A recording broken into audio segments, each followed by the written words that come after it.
નથી પડવું મારા નાથ. પ્રભુ મારે પરણવું નથી પ્રભુ.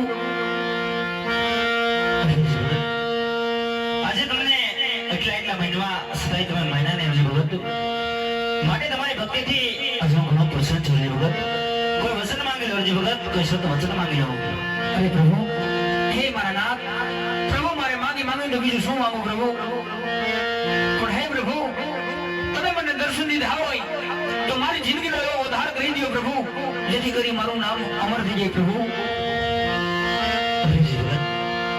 આજે રામદેવ તમને હવે સત વચન આપે છે ભગત કે જ્યાં મારો ફોટો છે ને ભગત ત્યાં તમારો ફોટો જરૂર છે. જો ફોટો નહીં હોય ને ભગત તો એ ફોટો પૂજવા લાયક નહીં હોય. એટલું જ નહીં, તારે કાને લીલો દોરો બાંધશું, જ્યારે છૂટે ત્યારે માનજે કે રામની સમાધિનો ટાઈમ થઈ ગયો છે. મારા નાથ, બોલો દ્વારિકાધીશ.